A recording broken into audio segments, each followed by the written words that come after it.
The first time a mother is speaking out about the dangers of illegal street racing. Her daughter was killed in a horrific crash.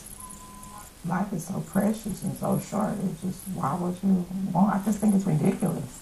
It's stupid. Like, why would you want to do that? Because anything can happen. 17-year-old Alicia Cornelius died in a street racing crash this past March.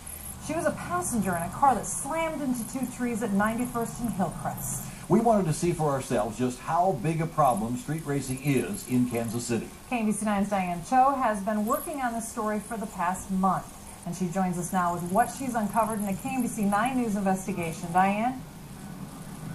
Larry, Laura, these drivers are often using stretches of road like this one out here off of 16th and Genesee to race on during hours when it's typically more isolated out here. But as you can see, there are several parking lots and cross streets in this area that anyone can pull out of at any given moment, putting lives at risk. On any given Friday or Saturday night, you'll find hundreds of cars rolling through the streets of Kansas City. Drivers with a need for speed flirting with danger. Time and time again. Knowing one wrong move can prove to be deadly in just the blink of an eye. Freedom? Free wide. It only takes a second for something to go wrong. I've seen 3 wrecks already, though. Really?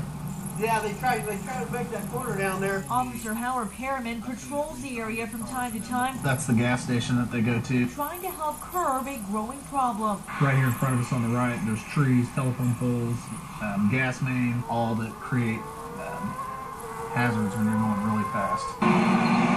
Some of the cars can easily go over 100 miles an hour in the short distances that they race. Even though officers are aware of the areas where the crowds tend to gather, they often move from one location to the next, making it difficult to slow them down. The problem is that there's so many of them, it takes a lot of manpower, something that we just don't have a lot of right now.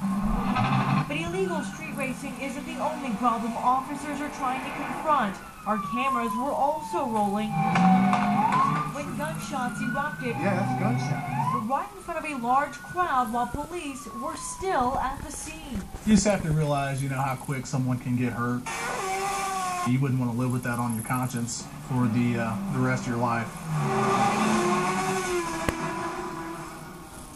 And police say that these street racers often use social media sites to communicate with each other, warning one another when police show up at one location, making it difficult for police officers to try to track them down. Now, we also spoke with the former general manager of KCIR, who says he's really not surprised to hear about this growing issue, saying that he figured as soon as that drag strip was shut down in the city, that he figured that more people would end up turning to the streets to fulfill their need for speed. Larry, Laura, back to you in the studio. Diane, thank you very much for that. Our investigation continues.